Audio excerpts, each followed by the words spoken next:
like a rock in a hard place. All right, now you can bring it out. This is Ecclesiasticus, chapter 7 and verse 12. Laugh no man to scorn in the bitterness of his soul, for there is one which humbleth. 13. Verse 13. Use not to make any manner of lie, for the custom thereof is not good. Right, so Moses, he's not lying to his people. This is a fact when he said you're going to go into Egypt again. When you continue to read, they never went back to Egypt. Right, that just goes to show you that he's a prophet speaking about a prophecy. So what does Egypt mean again? Go to Exodus 20 and 2. Book of Exodus chapter 20 and verse 2. I am the Lord thy God, which have brought thee out of the land of Egypt, out of the house of bondage. So Egypt means bondage. You know another word synonym for similar to bondage, King? Any other word that's similar to bondage? Explain to me. You said what? I say explain to me. Let me hear. Like, all right, we got you, King. Slavery. All right, that's a word synonymous to bondage, along with servitude, captivity. All those words have the same meaning. You trying to go back to it, King? Got you. 68. Con. The book of Deuteronomy, chapter 28, and verse 68. And the Lord shall bring thee into Egypt again. Right, so you will go into captivity again, but how? With ships. With ships. You're going to go into a place similar to ancient Egypt, but the way you're going to get there is with ships. Go ahead. By the way whereof I spake unto thee, thou shalt see it no more again. Right, not only that, they got on this boat, right, this ship, and they went to a foreign place, and they never seen no homeland ever again. We have to pause and I have to ask you this one question. Who does that sound like? Us. Sound like us. Damn sure don't sound like the so-called. Can't be the Arabic man, right? Process of elimination, this have to be us. Right? We're the only people that was taken from our land, put on a boat, and brought to another land. And when you do your research, you find out this place had very similar, not only similar in architecture, but a similar mindset as to ancient Egypt, right? So you can go back to it, King. This is all the same verse, Deuteronomy 28 and 68.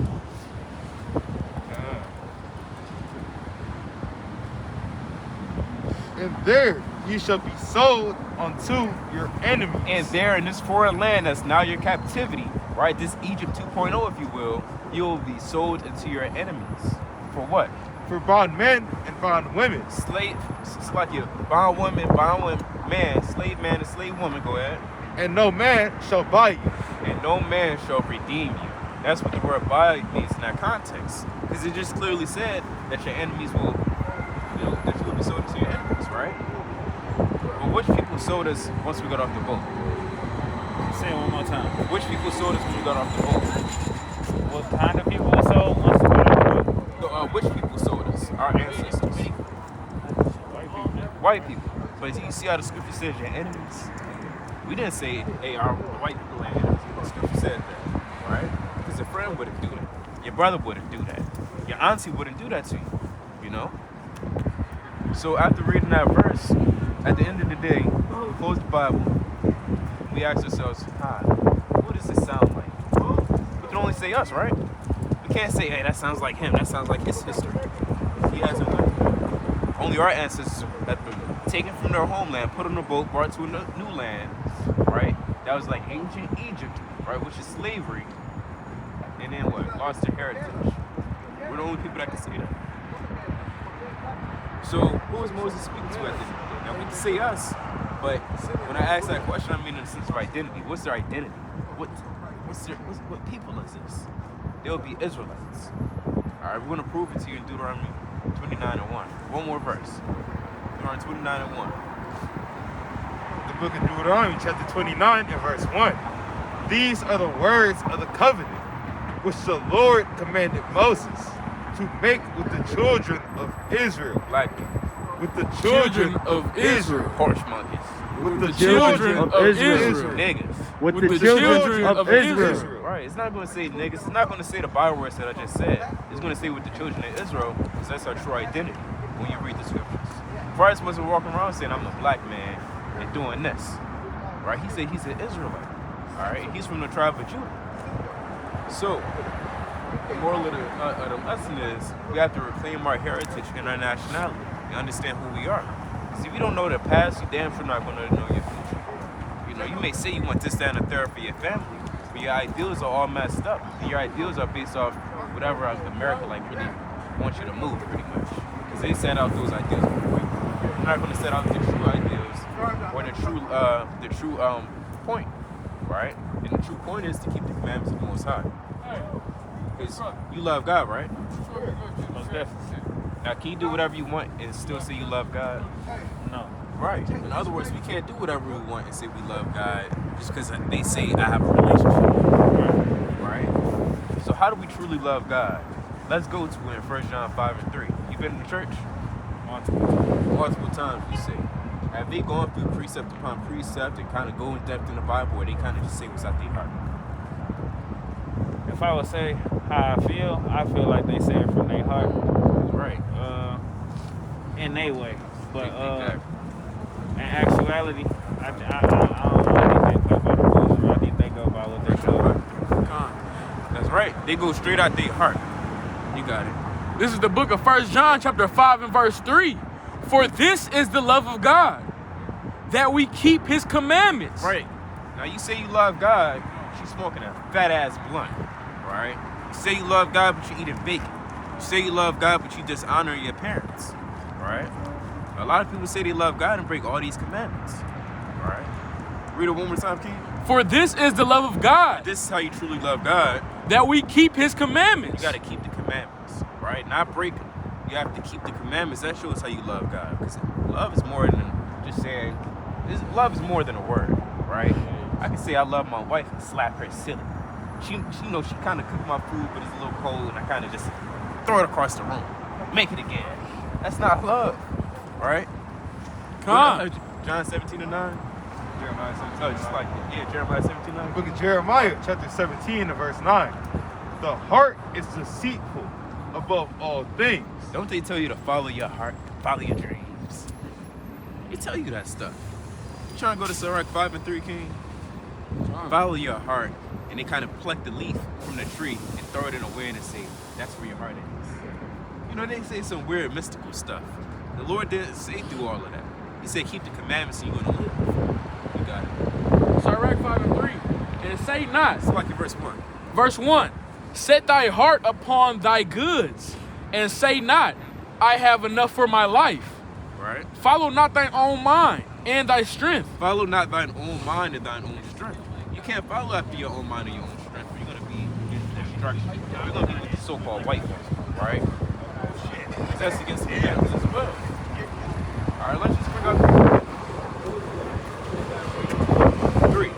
That's cool. You got it, King. Leviticus 11:7. We want to touch on the big 3 that a lot of our people break I'm here, daily. King. They love it. They love breaking this. Leviticus 11 and 7. And the swan, though he divide the hoof and be cloven-footed, yet he cheweth not the cud. Right, the swan, as y'all may know, y'all know what it is, right? It's swan. It's pork, it's pig, right? Pepperoni, bacon, right? All of that comes from the swan. It's unclean, go ahead. He is unclean to you.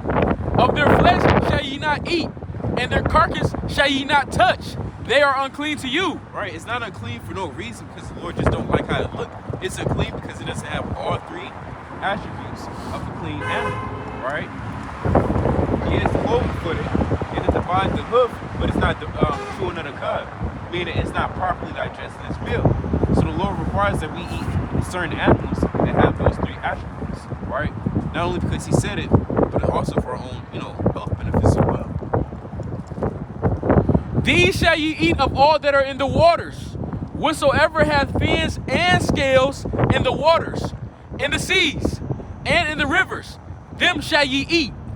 Right, now you can eat anything in the waters as long as it has both fins and scales. We're going to list just a few. Tilapia, salmon, tuna, whiting, right? Rockfish, sheephead. Those are clean fish that have both fins and scales. Go ahead. Come on. And all that have not fins and scales in the seas and in the rivers, and of all that move in the waters, and of any living thing which is in the waters, they shall be an abomination unto you. Right, such as crab, shrimp, lobster, oysters, eels, whales. You can't eat none of those animals I just listed. Right? Although they swim in the sea, they don't have both fins and scales. And some may have fins, but the others may not have scales. On the other hand, some may have scales, but not all of them is going to have both, fins. It has to have those two attributes for it to be clean. All right? And a lot of our people, they love pork. They love it. Y'all like pork? Y'all like bacon? Be honest. I do, but I don't eat it though. Okay, that's good. I haven't ate meat for like 2 years. All right, that's cool. What about shrimp? Y'all like fat ass I eat shrimp? shrimp. I eat shrimp. Jumbo shrimp? Shrimp, most definitely. You put that sauce on it too? Nothing that God created. Huh? Eat nothing that God created. Let's touch on that 1 second. You said what? I eat shrimp. All right, you eat shrimp. Now, knowing that what love is, according to the Most High, would you still continue to eat shrimp? I don't know. I ain't never experienced it, so I wouldn't know. All right, well, let me ask you this. You got your father, your mother in your household? Most definitely together. All praises. That's real beautiful, right? Now, let me ask you this. If they tell you to do X, Y, and Z, clean the counters, kitchen, whatever the case is, are you going to say, I don't know, maybe? You're going to do it, right? Yeah, most And you're not going to question him either. So how much more your creator who made you, who gave you life, you wouldn't want to question him and kind of just say, well, maybe, I don't know. You got to kind of jump into it and do it, you know? And you said you don't eat anything that the Most High created? Why is that? I mean, you are eating everything the Most High created. I mean, I'm saying like far as animals. All right, the animals. All right, now you know it's lawful to eat animals, though, right?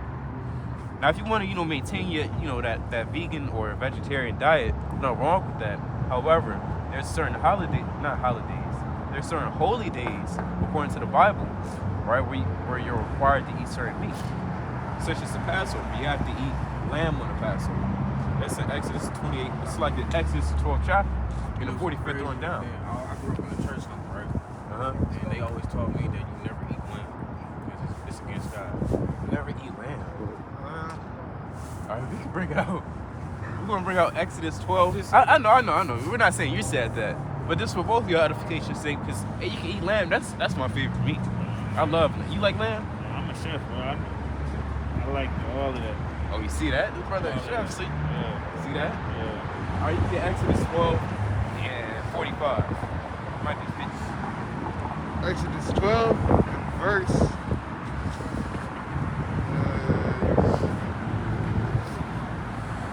Oh, start up a little. Yeah, you went all the way up when he talks about that. Yeah.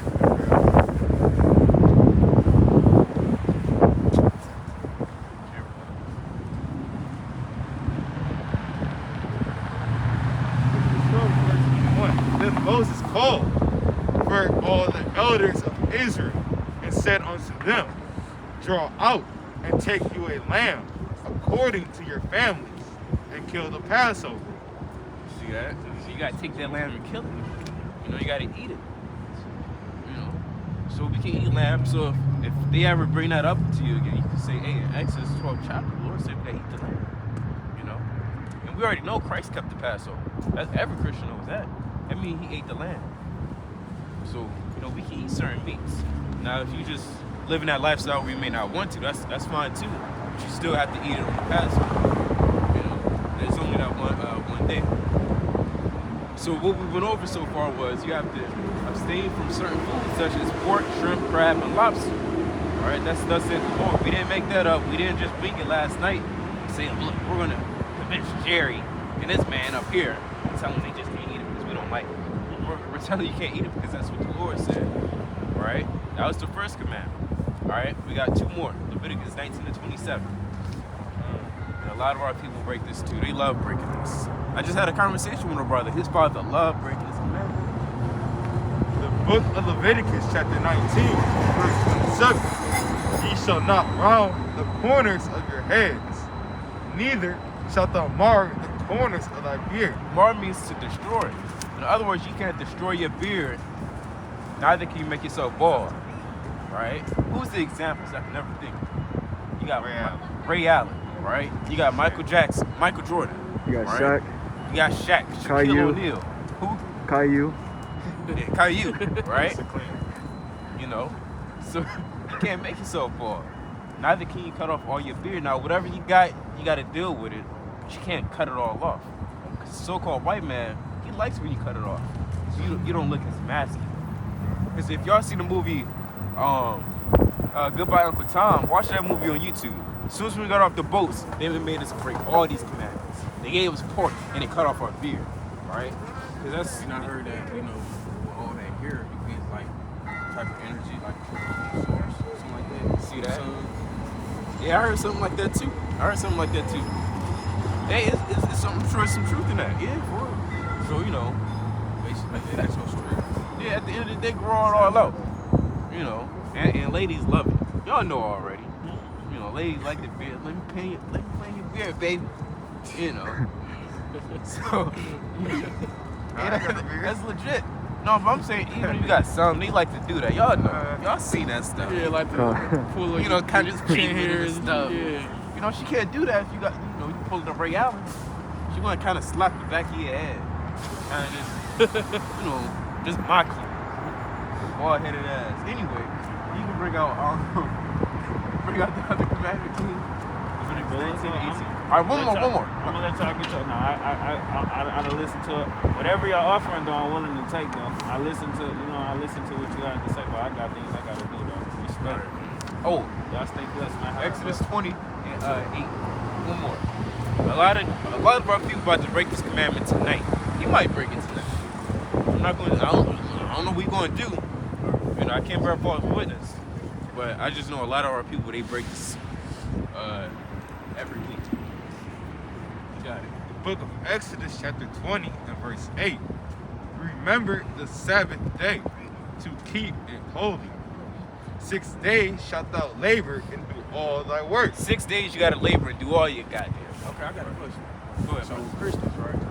They holiday is Sunday. With the Israelites is Saturday.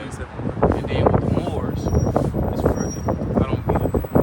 Right. So the Moors, their religion, Moors, that's not even a real identity, right? The Moors, what they practice is Islam, the vast majority of them. Right, that 5% of BS, right? And it is Islam, if you're a so-called Muslim, then you're gonna keep it Friday, right? They're doing that because when Muhammad came on the scene, we got the book From Babylon to Timbuktu. You can get it as well on Amazon, not buy it tonight, but tomorrow night.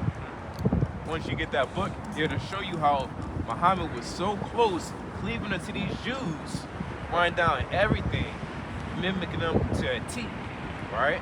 And they also picked up the Sabbath day, right? Except they keep theirs just Friday night, if I'm not mistaken, or Friday morning or something along those lines.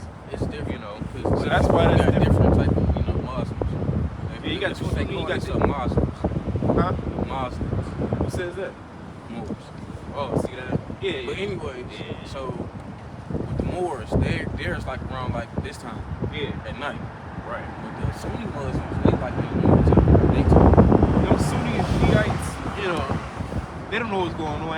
At the end of the day, Islam is a false religion because it was not only made, 500 years after the scriptures. I ain't gonna. But he years literally. ago, I was a Muslim. That's why I got the tattoo. So when I had found out truth and stuff, that's when I had to let that go. We're gonna cut it down to the nub. Leviticus 26 and 1. We're gonna show you about Islam. You got it. The book of Leviticus chapter 26 and verse 1. Ye shall make you no idols or graven image, neither rear you up a standing image. Neither shall ye set up any image of stone in your land. Like the cobblestone, right? And they claim that land to be their land. So in their own land, so-called, they reared up that cobblestone. And what did it say after that, Keith? To bow down onto it. They literally bow down to it. Literally. They do a pilgrimage, they kiss it, they worship in that rock. Right? And in the same breath, they say, oh, I believe in the Torah. No, you don't. Because if you did, you wouldn't be doing such things. Right? So Islam is a false religion. Muhammad, he was copying off the Jews and making up his own thing. They You said what? They basically worshiping idols. Exactly. They are. Yep, they worship idols. Who was you about to get, King? Matthew 27 and 1.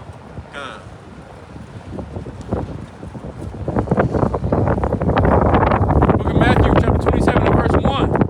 When the morning was come, all the chief priests and elders of the people took counsel against Jesus to put him to death.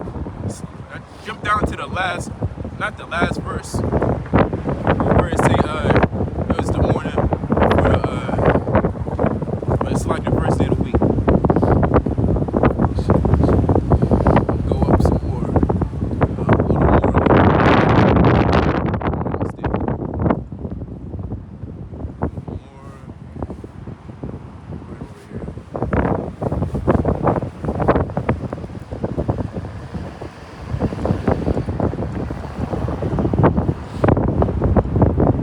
Damn, I can't see.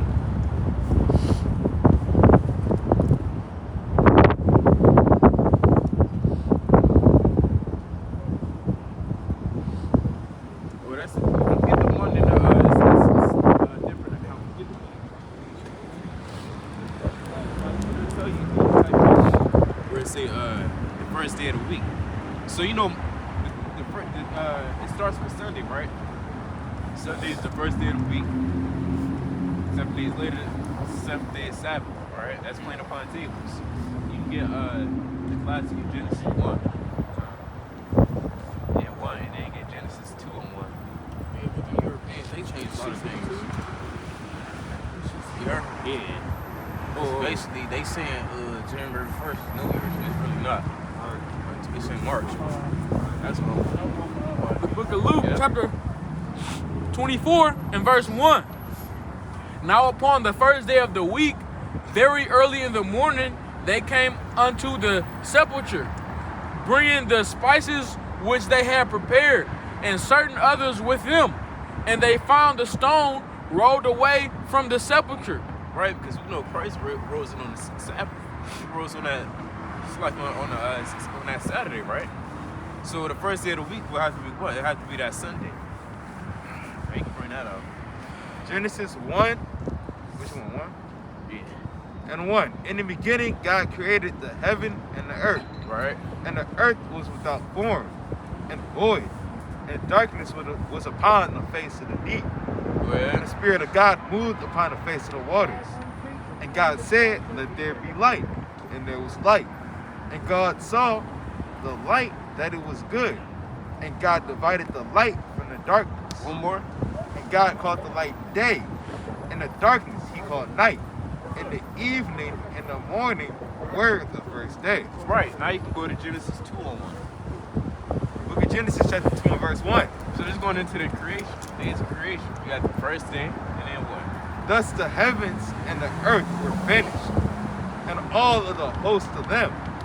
And on the seventh day, God ended his work which he had made. See, it ended that seventh day. And that's that. So the seventh day is the Sabbath day, right? He rested. He didn't like snooze. We're trying to get Psalms 122 and 3. He didn't kind of just take a cat nap, set his alarm, because his bones was aching and his muscles hurt. That's not what it's speaking about when he rested. Rested just means to cease, to stop.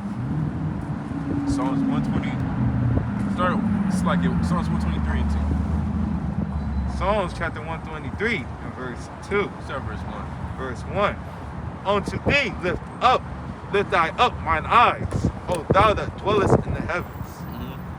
Behold, as the eyes of servants look unto the hand of their masters, as the eyes of a maiden unto her hand of her mistress, so our eyes wait upon the Lord our God, until that he have mercy upon us. All right. Have mercy upon us, O Lord. Have mercy upon us, for we are exceedingly filled with contempt. Our soul is exceedingly filled with the scorning of those that are at ease. It's like in chapter 4 where it says, our Lord neither slumber nor rest. But that's the point, right? To sum it all up on why they keep their so-called Sabbath on Saturday. It's like on Friday, and others keep it Sunday, So all of that is folly. Psalms 121, I'm going to start at verse 2. My help cometh from the Lord, which made heaven and earth. He will not suffer thy foot to be moved. He that keepeth thee will not slumber. Behold, he that keepeth Israel shall not neither slumber nor sleep. See that? He shall neither slumber nor sleep. Did that answer your question? You also had the Roman church, right?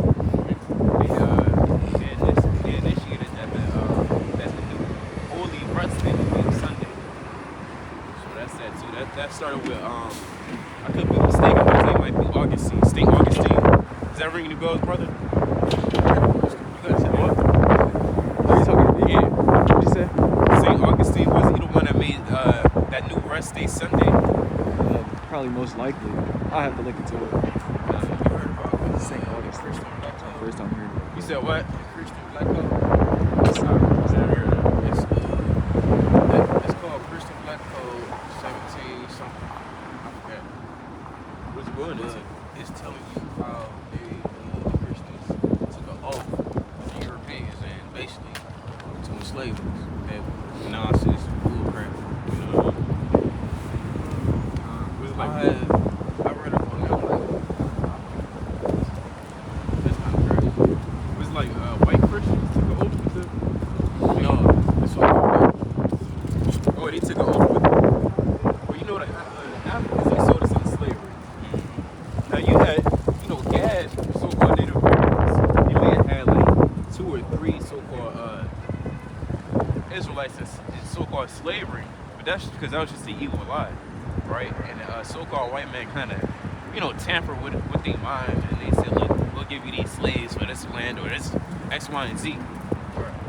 So that's why some of the so-called Native Americans had servants, but it wasn't like on a grand scale. It wasn't like millions of Native Americans has Israelite slaves, and it's like their own brothers and slaves. It wasn't like that. It was literally like maybe like 30, maybe less than that, 100 or less than that. But yeah, the African man he put us into slavery. What's that one movie?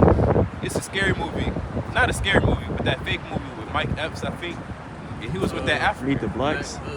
Yeah, Meet the Blacks. In that movie, the African said, "We sold y'all to the white man." He literally said that. Oh yeah, I remember that. We had death threats from African, and he sent it to us on Instagram. He said that's why we sold y'all to the white man.